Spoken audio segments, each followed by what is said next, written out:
Ladies and gentlemen, boys and girls, children of all ages, welcome to the Plain Black Rapper Podcast. And I'm your host, Nytelife. I'm so excited to be back for episode 51. I know I've been on a hiatus. I had a couple of things I had to take care of, had to focus on some things I needed to focus on and make some decisions as far as how I was going to do this whole podcasting thing again. And I came to the decision that I'm just going to condense and I'm going to kind of build out everything in here. I'm just going to do just one thing. I had the podcast, I had 4 Bar Loop, I had this. I was doing Gauntlet Access Live, which I'm gonna still do Gauntlet Access Live too, but I think I'm going to just kind of just to be able to take the pressure off of the people that I was working alongside to do something so where it's not going to be so invasive for them and have to be a labor of love and them to show up and do all of this stuff all the time. So, for what the podcast, I'll assemble Voltron when it's ready, and, we'll try to do it every now and then, and, bring the Godfather in here, bring Sandman in here, hopefully bring Sam back in here, and have a good time. And, I just need that. I need to be able to do, I need to be able to have a good time. And that's all I really wanted out of doing What the Podcast. I don't think that it was anything where it was just trying to be a financial gain or anything, but I think I really enjoyed that time. And it was a good way to just unwind and blow steam off. And I think that we all loved it for that. So, we'll have elements of that. And when we can bring them together, we'll bring everybody together and we'll party here. It'll just be on this platform now. Looking forward, and as far as what the actual, the way that this thing is going to work, I'm going to look at doing the solo thing that I'm doing now. Also, be able to bring guests on, to not only interview, but just to kind of panel and talk about certain subjects, but also just to bring that interview element from 4 Bar Loop and bring artists in here and bring people from all walks of life to be able to interview them and talk about things. I think that's important. That's an important aspect too, because I love that. I love that. I built a lot of good relationships and was able to network by doing 4 Bar Loop. So I don't want to lose that part of it. We just bring the party over here. That's all it is. That's all it is. So for today, I'm probably try to be in and out on this, but I think this is a subject that is, near and dear to my heart, man. It's just, I kind of feel like hip hop done lost its luster. Like, there's a lot of elements as to why that is, but I think you have to go through the elements of hip hop and you have to go through the elements of, I'm thinking of hip hop and there's so many parts of hip hop, but I'm thinking in the sense of maybe production and being an artist. I think those two things are the things that I'm directly tied into. So I'm going to talk from that aspect. I can't talk from the DJ aspect. I can't talk from the dancer aspect. I can't talk from any of that other stuff. But I can talk from those aspects. And that's where I'm attempt to approach this conversation. And like I said, hip hop lost its luster. It going back to even you used to have to earn your keep when it came to hip hop. It used to be hard to find spaces to record in. You had to go through multiple things. You had to be able to network with people, know the right people, know the right places, go, catch a train, catch a bus, get a ride, hang out, go record at somebody's spot, go record at somebody's studio. You had 4-track, you had reel to reel, you had ADAT. There was pressure, there was rehearsal, there was things that you had to do. You had to be ready. You had to be ready when you went in. And it used to be dope to be able to network and be able to position yourself to get those opportunities, because now you don't. Everything is at a fingertip. You can click and you can download and you can be recording in a matter of seconds. And when you have that type of opportunity and you have that type of power, it's like you don't even appreciate the fact that you had to do all of these things. You don't appreciate the fact that you had to network and you had to be able to earn your keep to be able to get in the studio and record. Some cats, didn't have no money to record, so they had to basically, go to the store and do all type of intern type of shit in order to be able to just get time to record. Now you don't have that. It's different. There's no like internship and no earning your keep when it comes to hip hop. You had to prove yourself to be a worthy rhymer to have the uniqueness to people to gravitate to. You used to have to rock at house parties, you used to have to rock at block parties, you used to have to earn your rep to get time on stage. Like you wasn't just they didn't just give you that shit. You wasn't able to buy your way on the stage. You had to earn that. And these days, we just on that Geico shit. Like, it's so easy a caveman can do it. That's the blessing and the curse of modern advancement of music. You can get a DAW, you can record, you can make videos, you can do everything virtually everywhere. But it just comes at the curse of hip hop losing its innocence. You lose it because you don't have to do the work.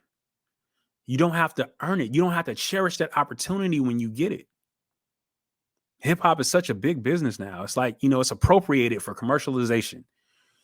A lot of product facing, pushing sex appeal, street life. I make way more money than you. I drive better shit than you do. I came from nothing, and it's all a means to an end.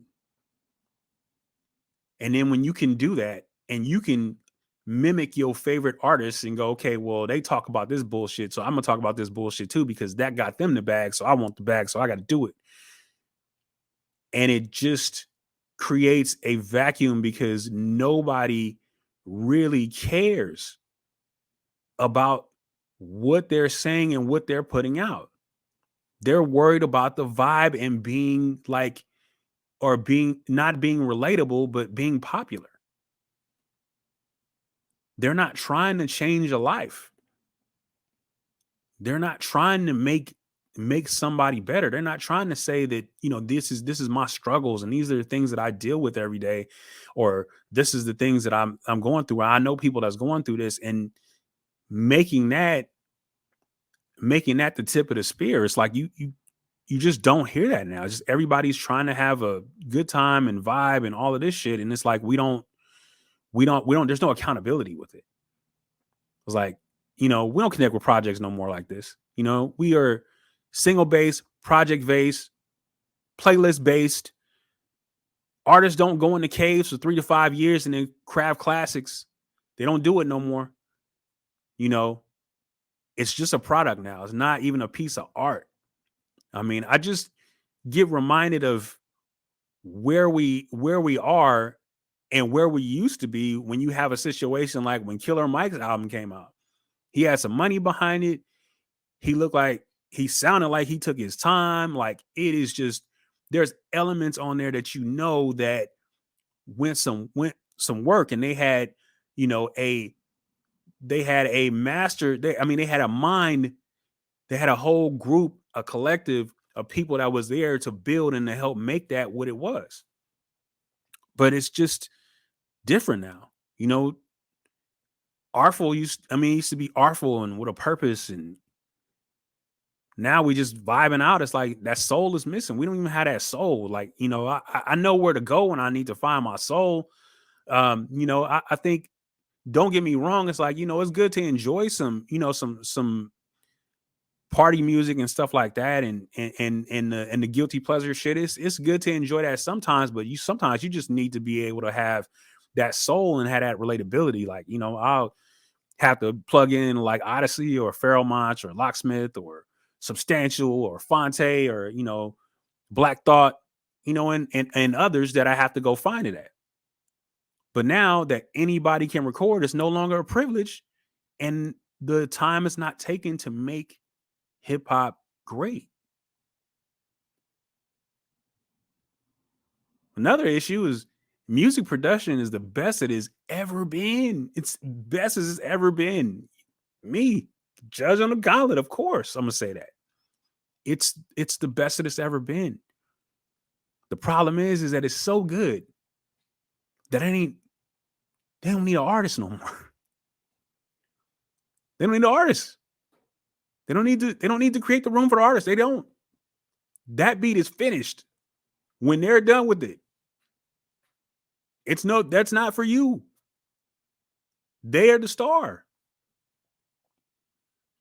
And I think I think the culture is elevated behind that, and I think it's great in that aspect, but it's just created a divide, so to speak, because now it's like the artist is not really the crutch.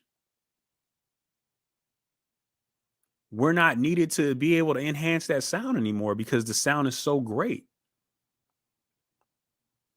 And then even with that, it's just the accessibility of, of anybody being able to do this shit. It's like, you can go to school and you can learn. And if you can be technically savvy and learn how to do shit technically, but if you have no feel, then you're just a technically savvy person that just know how to press some buttons.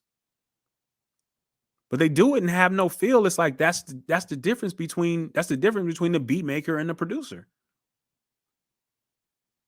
The producer just has feel. They have understanding. They have knowledge. They have just an aspect, an idea. They can pull shit out of their head and make it something.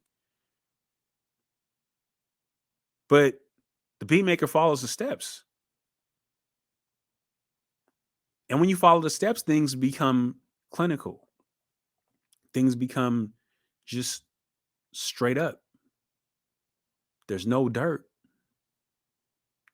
There's no There's no elements. There's no feeling. There's no umph. There's no passion.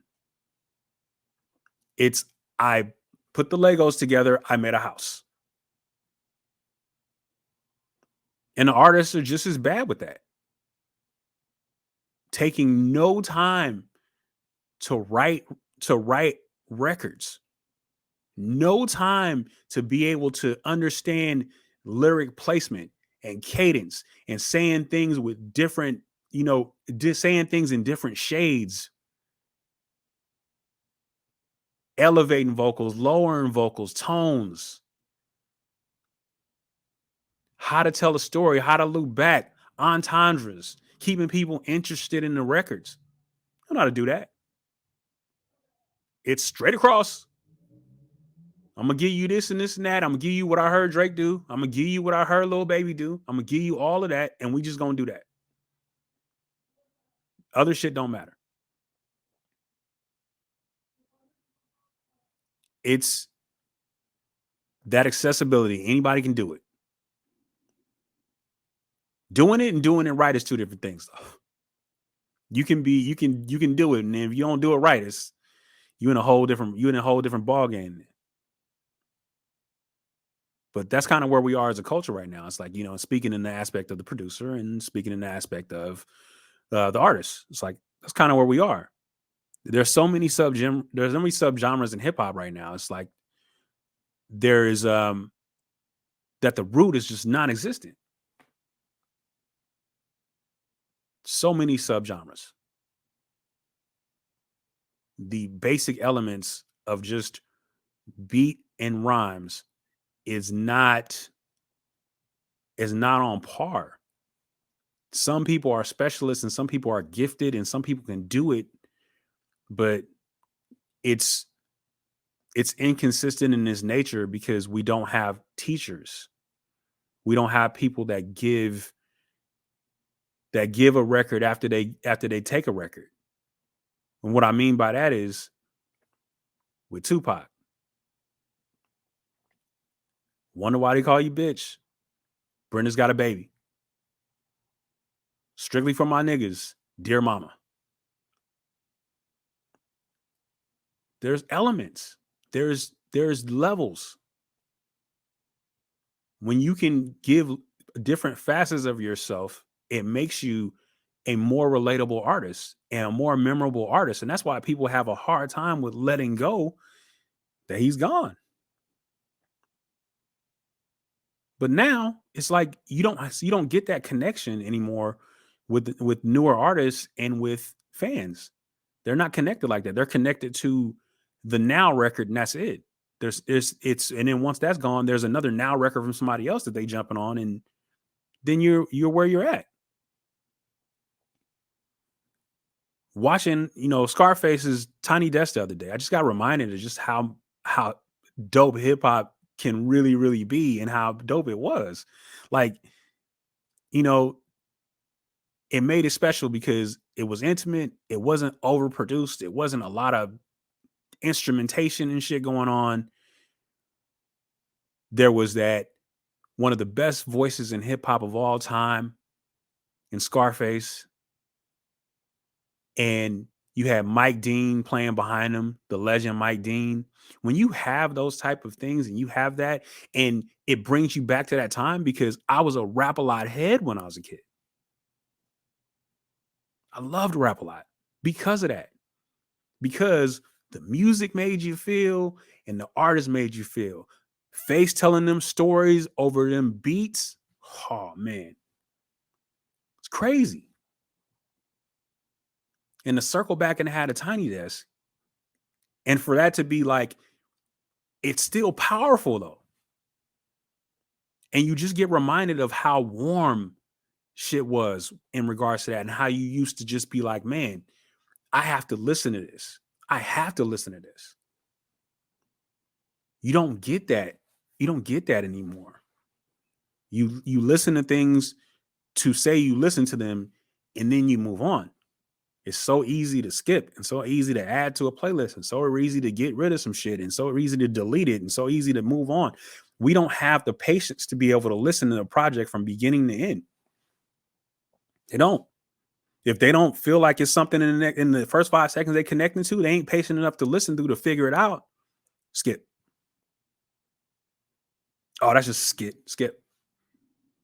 Don't even take the project in its totality to figure out that things are connected that's going on. They don't even look at that. And they meaning, I mean, just listeners in general now don't do that. They don't have the patience.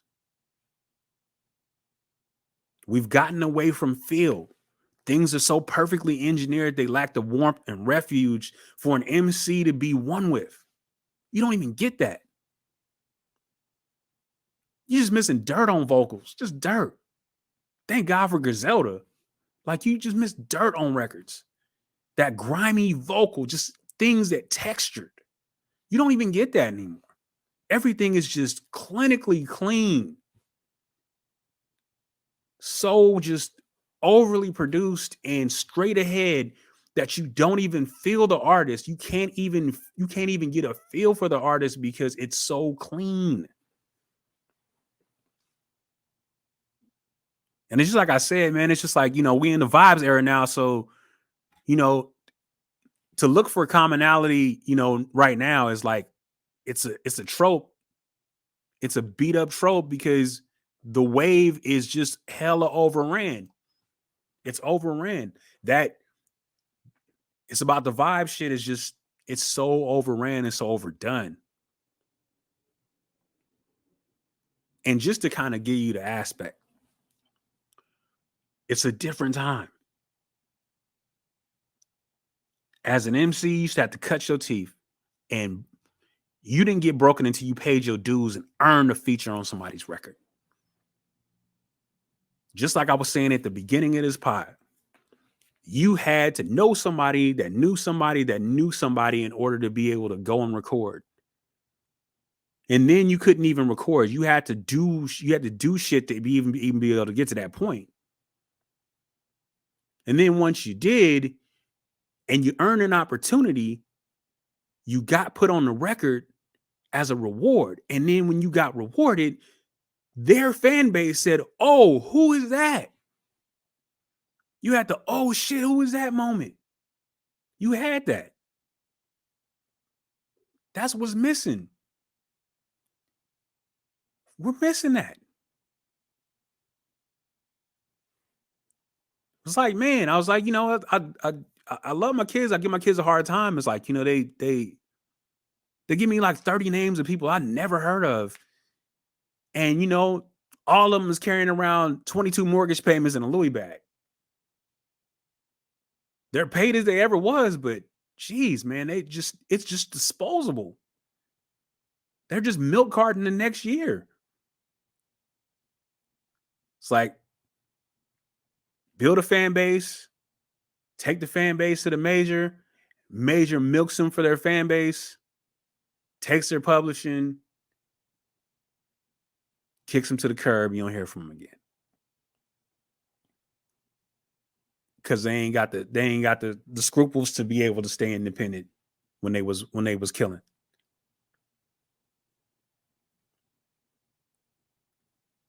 Please don't think I'm making sweeping generalizations because I'm not. I'm not trying to be old head, get off my line guy. But Jesus, man, it's like, you know, we shouldn't have to look through weeds to find dope shit out there. And I think that we tend to have to do that because your top 40 is knocking you upside the head with the same sound, with the same drums, with the same auto-tune shit, with the same content. There's nothing that's changing. There's nothing groundbreaking as far as elements are concerned with records that are coming out in top 40 that's on radio or anything like that. The shit that they showcase for streaming, your top 20 that's showcased for streaming, pretty much the same type of records, the same artists, the same type of things they go through. It's not there's nothing to latch on to. There's nothing to hold. There's nothing to be like, man, I relate to this. It's just a shame that nobody has time to put in time for music. And it's a shame that nobody has time to properly consume music. They don't have time. Everybody's in a rush. Skip, skip, skip. That's why you don't find shit. That's why it's here today, gone tomorrow. Dope ass albums come out and then they get overlooked because people don't have the patience to be able to get into it and listen to the shit.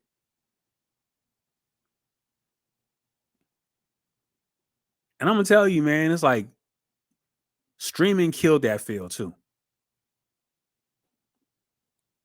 It don't get an artist enough money to reinvest and then into the art form, and they pretty much slaves of these digital releases because of the trash ass payouts that's coming from streaming. You can't even reinvest.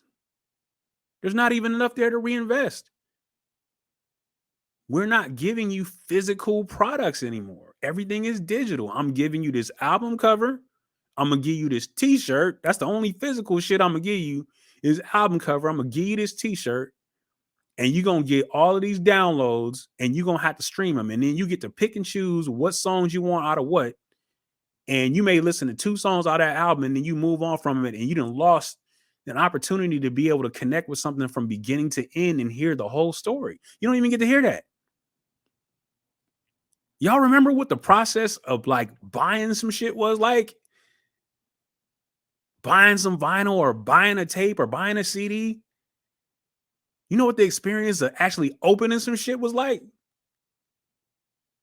Taking the plastic off, taking the artwork and reading the J card panels to find the shout outs and the production credits and artwork and information and all of that type of shit. Like all of that was there. We used to have that. The color of the tape, the purple tape. You know what I'm saying?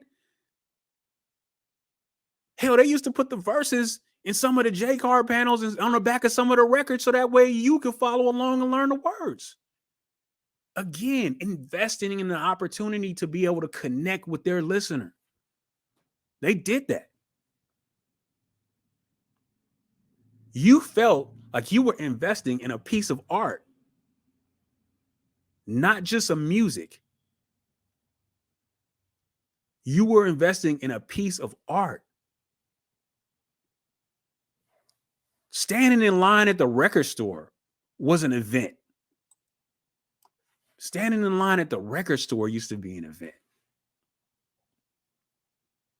Dopest shit coming out. Going to the warehouse, going to T.Y. Uzi Records, going to Leopold's, just to be able to get your favorite artist or get the new shit that was coming out. That builds that storytelling, that's building, that's connection. We don't have that. You can't get that shit with streaming. You don't pay for it, but what you do, you pay your monthly. You don't give the artist shit, and in turn, you treat it like it's disposable shit anyway. That's the problem. The thrill and the feel is just gone. It's like, I don't think as a whole we're ever going to get that back unless streaming goes away. I think we may be able to get back to the essence of that when people start wising up and being like, I want to sell my own shit out my own sites and do my own physicals. We may get that. That may come sooner than later. But as the trap of modern advancement happens, we're going to see things get shorter and shorter and shorter and shorter and shorter. Albums getting shorter, songs getting shorter, the way that you're consuming getting shorter because they capitalizing on that short ass attention span because everybody got everything at the click of a fucking button. That's the problem. Computers to cell phones, stoves to microwave, taxis to Ubers. You give up feel for the sake of convenience sometimes. And that's where we at. This shit is definitely different. I pray to God there be changes made, but I don't think there will be. I think we'll suffer. We'll continue to suffer. It's up to the creators. Y'all jobs, our job as creators. It's our job as artists. It's our job as podcasters. Our job as producers. It's our job as music makers, tastemakers, or whatever the fuck you want to call that. It's our job. At some point, we got to be accountable in trying to correct the path that we're on right now. Because the path that we're on, we ain't going to see another 50. We might not even see another 5 at this point.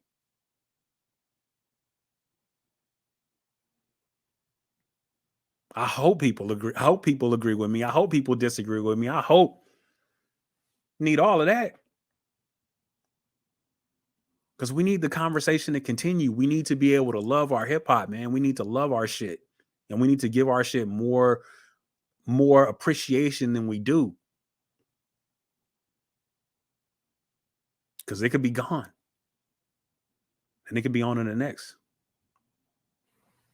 All right, y'all. Thank y'all for joining me for another Plain Black Rapper podcast. You'll be able to get this on Apple, Spotify, and everywhere you get podcasts at.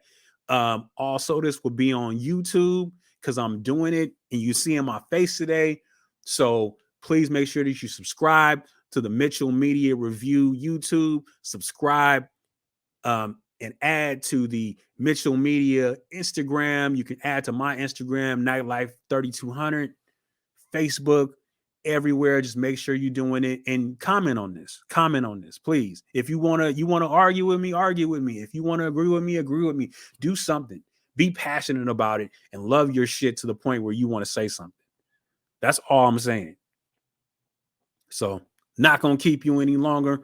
I'm about to be out. So appreciate y'all, love y'all, respect y'all for being here.